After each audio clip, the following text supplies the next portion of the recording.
Hello, everybody. Welcome to the Greatness Glory podcast. In this episode, I'm here back with my friend Kevin, and we decided to dedicate one episode around the subject of spirituality because that's a subject that there are a lot of misunderstandings and wrong thinking around it. And me and Kevin, we discuss so many spiritual things, and it's our passion to bring a part of these discussions that we have to public so others also benefit from it. Hey Kevin, I hope you're doing well. How are you? Thank you. And I love this opportunity to have a casual conversation about everyday spirituality. Some basic questions that I've prepared to ask because there are themes that keep coming up in my life and around friends. So thank you for accepting to do this podcast in a casual format. And if I may start with my first question. All right. First question. What is karma? The word karma means action, but is used to refer the law of cause and effect, which means whatever you do with your body and with your thoughts, there is a effect for it. So karma not is not only physical, like if you were to slap somebody or do something good with your body. Also your thoughts cause karma. And this karma is not always actually something that you look into coming back to you in the future. Actually, a part of the karma is instantly affecting you. So let's say you may get angry and shout at somebody, and this is a karma in terms of, let's saying, you are causing distress to someone, and yes, maybe this negative energy comes back to you later, but at the moment that you are also generating the anger, that anger is already destroying your health and your peace. And we could explain karma as simple as this, or we could talk about it for 10 more hours. But honestly, it's just law of cause and effect. And I think it's the most beautiful law which helps us to make sense out of many things. I don't want to talk too much for every question. So I just add this thing and then I'll end this question. In some religions, people believe, okay, if something bad happens to somebody, somebody was born wealthy, prosperous, another person was born with a terminal illness, it's God's will. And when I was a kid, maybe I used to believe in that also. But when I realized the law of karma, which is a law that the creator universe has created it and it works on its own, and in my opinion is not that God is involved in controlling everything. God created the laws and the laws are controlling the universe. So it makes a lot of more sense to believe in karma and even in reincarnation to explain things such as why somebody was born wealthy and somebody with a terminal illness than to say, okay, God wanted this guy to be wealthy and God wanted this other guy to suffer. It doesn't make a lot of sense unless someone's logic, at least in my judgment, is not refined and they think, okay, there is a deity or something up there. For some reason he wants you to suffer and another person to have a better life. So if you think about it logically, if you want to accept one of it, I think karma makes a lot more sense. No. Thank you. And why do you think there is so much misconception around what karma is? Like on TikTok, on social media, there's a lot of spiritual gurus, and a lot of times they teach the wrong thing or the wrong definitions when it comes to discernment. Seeing with your heart, especially in the age of AI, where your intuition is uber important. How do we distinguish what are the correct definitions versus the ones that are just modern, hip? or even popular? Very simple answer I can give this is that the majority of perversions and misunderstandings around the spirituality comes from people studying second, third hand knowledge instead of going to the original sources of things. Let's say if tomorrow Apple release an iPhone and they have a knowledge base or a whole ROM book for it that explains how everything is supposed to work. And I don't go to that, and I go to some random guy which has his own interpretation of things and follow that guidance instead of Apple's guidance. I might do a lot of things wrong or even damage my phone or something. So the same thing happens. People you go to like somebody who has studied one book which is not even original book that embodies the teachings of, let's say, the Eastern traditions. It's not the original scripture, and they study that and then they teach it to other people, and then misunderstanding starts happening. The wrong information starts circling around. That's why to me it's ridiculous the amount of misinformation that exists about karma, Hinduism, yoga, tantra. Like majority of population, maybe over 80%, they don't even have a right understanding what yoga or tantra is. And I have talked about this many times, but it all goes back to this. If you want to learn what yoga is, don't go and at least just read a book that some Westerner or somebody who is just maybe famous writer wrote about yoga. You need to go and find the original teachings of yoga and learn it from there. And you know what? I used to learn tambour, the musical instrument, and my teacher used to say, interestingly enough, if you want to learn tambour, you cannot really learn it perfectly living in the capital city where it wasn't originating from there. Tambour originates from like a specific area of my home country, Iran, which is a whole complex culture around it. He used to say, if you want to learn it really well, go live there. And interestingly enough, my Tai Chi teacher used to tell me the same thing. He said, in Tai Chi, my teachers told me Tai Chi is not only going to the gym and doing this and that.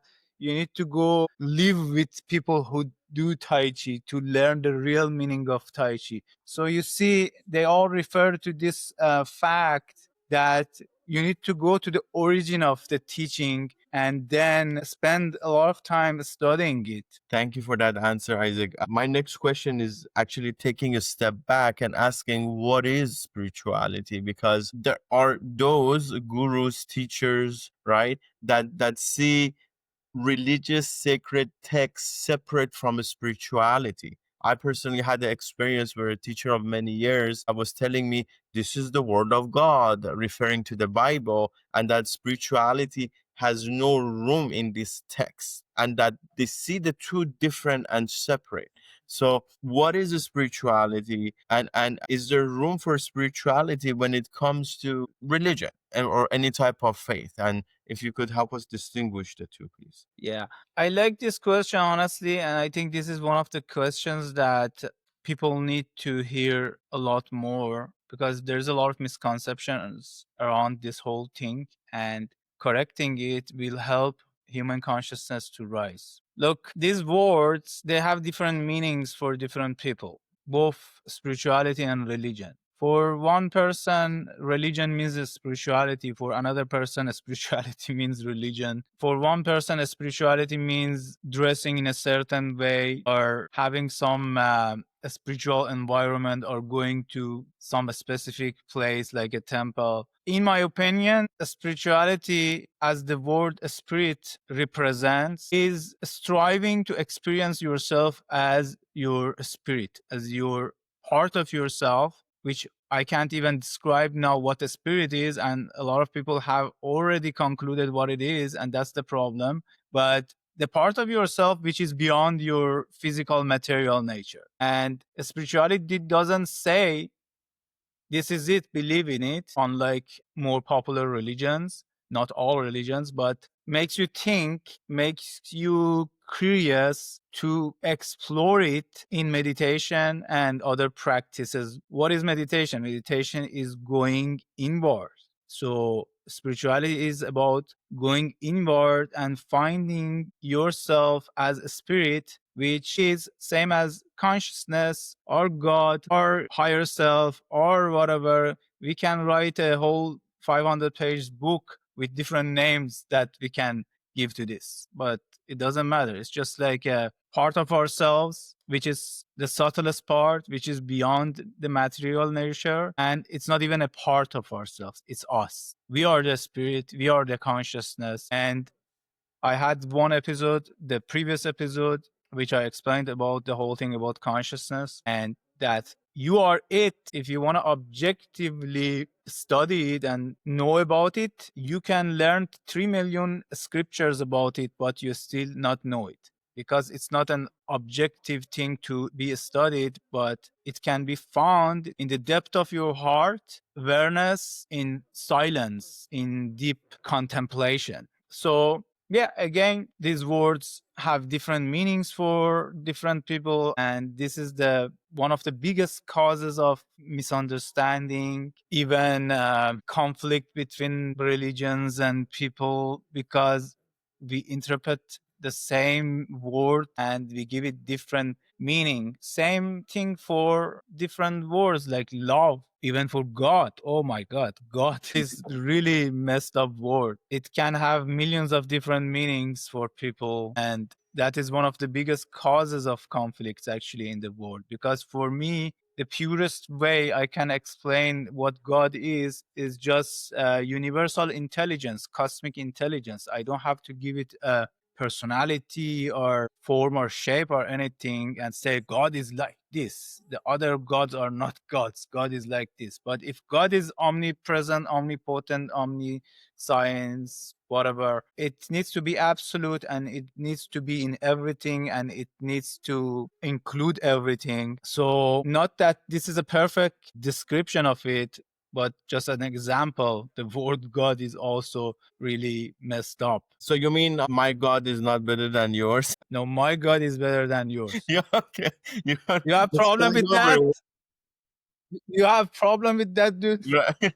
It's like I read I think it was Sadhguru that mentioned, people read one book, right, and conclude like this is it, this is the truth, this is God. Putting organized religion aside, which to me, like, even organized religion has served its purpose. Maybe humans on their evolutionary path needed a certain types of structures or ground rules, but when speaking of spirituality, that notion of we are made in God's image is really profound for me, because I recently read that in quantum physics, we learned that if we blow up an atom to the size of a football field, a photon would be the size of a grain inside the center of that football field, right? Therefore, a lot of people are concluding that this reality is either a simulation, a hologram for the consciousness as the basic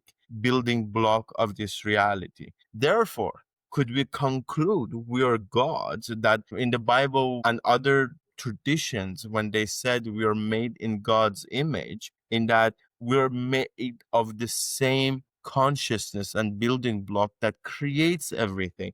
Therefore, you and I and even objects are no separate from God itself, consciousness, correct? Because I know even Alan Watts used to say even basic forms of material like a singing bowl, when you tap it, it responds by vibrating, and that's a basic form of consciousness. So if everything is consciousness and we are consciousness, then is everything not God? Isn't that what omnipotent and omnipresent means? Look, again, we can get into philosophical discussions around all this topic. What is God? What does it mean that we are made in the image of God, what is the hologram, we are in a simulation, and so on.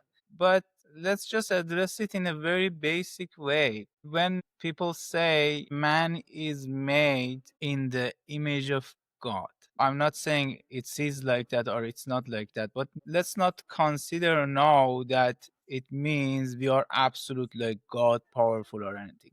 But if you look at it with basic logic, God is omni many things, omni science, for example. But me and you, each one have limited science, limited knowledge. Well, compared to some other creatures, we have more knowledge, and compared to God, we don't have any knowledge. It's just like very minor. And if I compare myself to Buddha, I am nothing in front of him in terms of knowledge or skills or level of consciousness. So, yeah, we are a miniature version of what we call God, but with considering this fact that basically we can say there is no limit for how much we can evolve, and maybe we can evolve to that point, talking about the spirituality, enlightenment, unity, consciousness, and those things. Maybe we can evolve to a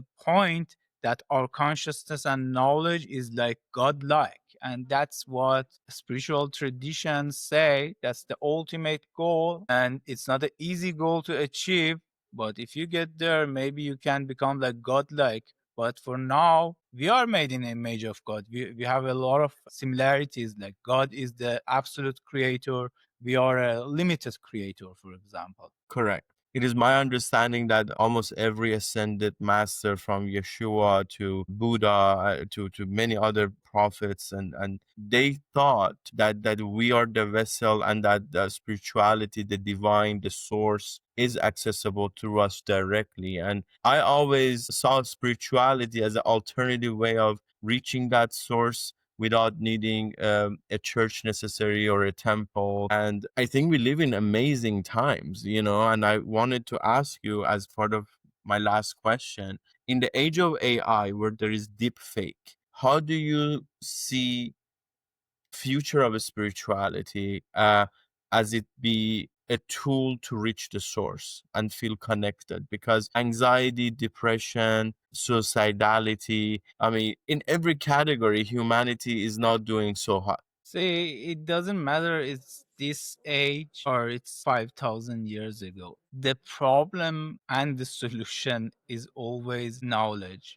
or lack of it. It's the human collective consciousness. If we want to raise the collective consciousness, so many things need to happen, including removing misconceptions. Why? Because as long as there is a misrepresentation, misconception of what something is, you are even not going toward that direction. If I represent God, spirituality, and all those things to you in a distorted way, it won't even work for you. That's why many people, including many of us, have walked on a specific religion, tradition, or something for years. And then we became aware that that whole teaching was distorted, and we became even hurt. Like we wasted a lot of our time and energy and our soul potential following a teaching that is not even correct, and we were just following a path that leads to nowhere. So this is the number one thing that needs to be corrected: awareness. And I don't know about AI, but I am very hopeful that by knowledge becoming more integrated by AI and so on, we can get to the right answers faster, and which is a subject for a different discussion, which we already did on the AI podcast. So that's how I think about it. It's all about right knowledge and changing of ignorance, especially in terms of collective consciousness. Otherwise, it won't work. Like if you do something wrong, you won't get the result. It's as simple as that. Thank you. You bring up a very interesting subject that I've always wanted to talk about publicly, and that's spiritual abuse. To me, Mm, spirituality does not need to be mm. taken out of religion, and that the two of them together, can be beautiful. How can you distinguish spirituality from distorted or perverted spirituality? I guess is the question. And discerning, right? This is why I bring up AI in our conversations, because to me, a person who's lost can very easily confuse the intelligence of a language model with divine consciousness, and go the Okay. wrong way, follow a false light. How do you feel about that before we leave? Because I don't want to respond out of fear about what AI is as a reflection of humanity. However, I do see people in the future, especially using it the incorrect way. Mhm.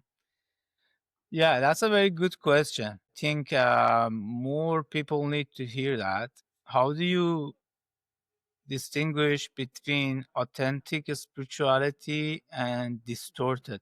There is no single right answer for this because it's a skill. And again, it depends on every person's level of consciousness and knowledge. I remember one time someone asked Swami Muktananda why there are so many fake gurus, and he said, because there are so many fake students. And what does this mean is that if your level of consciousness is really low, it's like you are using tool that might attract people who are teaching something distorted. If you are not honest with yourself, then it's likely you get people that are not honest, fake gurus. So it's always recommended you pick up an authentic spiritual practice from a well-known famous guru, let's say Kriya Yoga from Paramahamsa Yogananda, or other famous gurus that are universally known to be very authentic and their teachings have caused good results in people. And you practice it and be honest with yourself and have that intention to find the authentic path, and it will get you there. The law of attraction, your thoughts start attracting that kind of energy, but you need to be honest with yourself and you need to have the right intentions. This is actually one of the most important aspects of this, because your intention determines where you go and what you attract. Let me explain what I mean. Your intention is the energy that attracts different people, different teachings to you. And I've seen so many people, as a matter of fact, majority of spiritual seekers, honestly, and this is not a judgment, this is just a perception of me, that are not seeking spirituality for the highest reasons. The ultimate goal of spirituality is to become free from suffering, and it's not even the ultimate goal, but one step before the ultimate, and realizing who you are. The ultimate goal is realizing who you are, your true nature. Why are you here?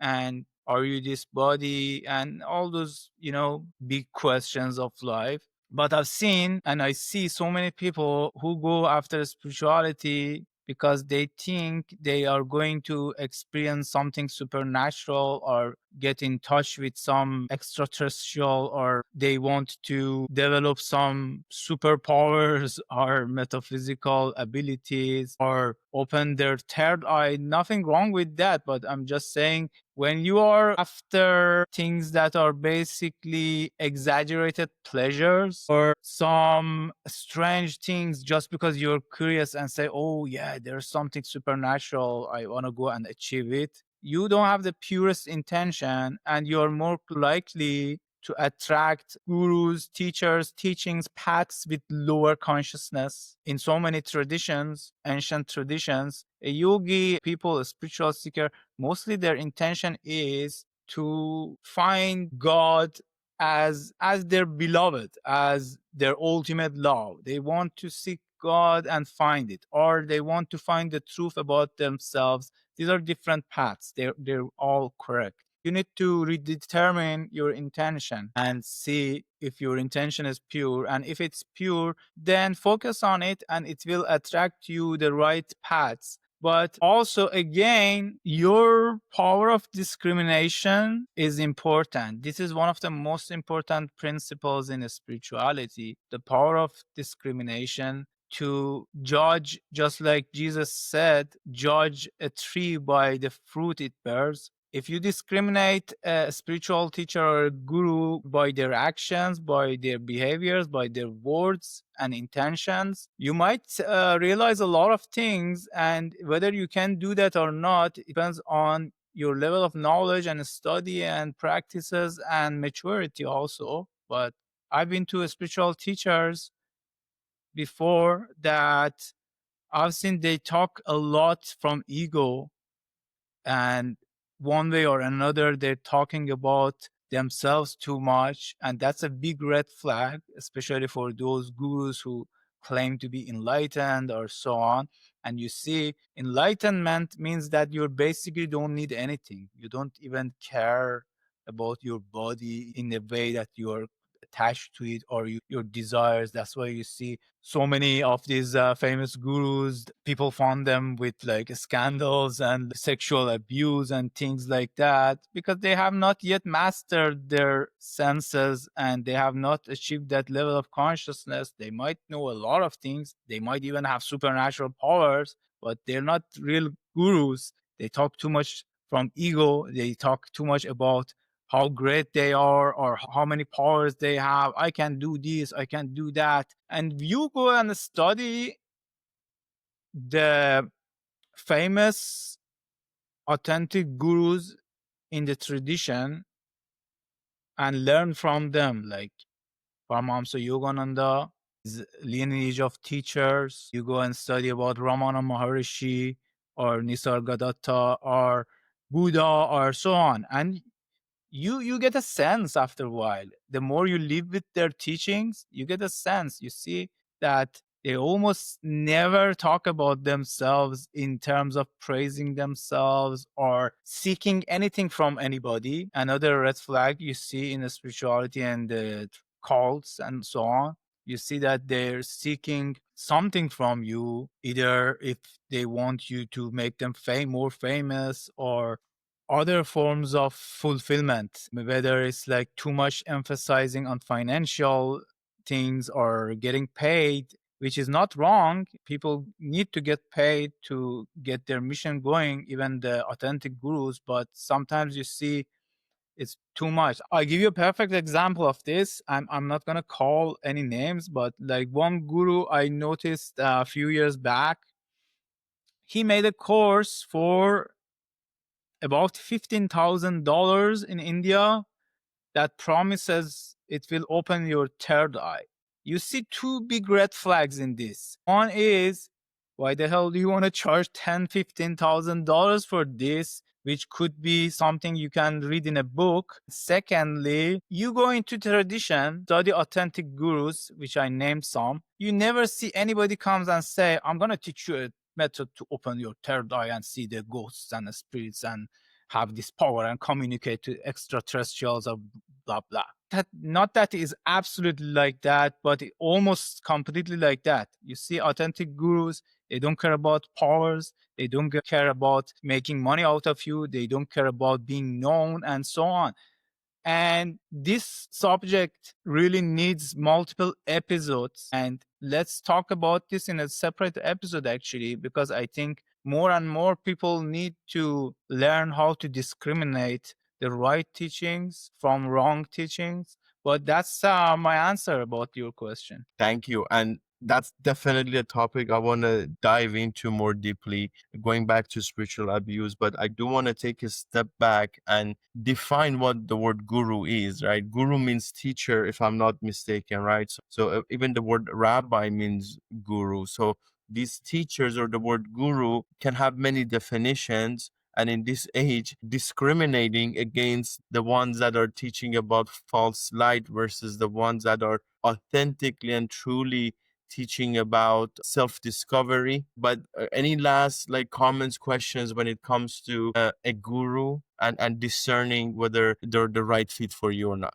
See, the word guru has many layers of meaning. And Let me start by saying this, and I hope I'm wrong, but I think in many ways our age is not the age of gurus anymore. Because if you look at people, like majority of people are not the type that are going to surrender themselves and blindly follow anybody.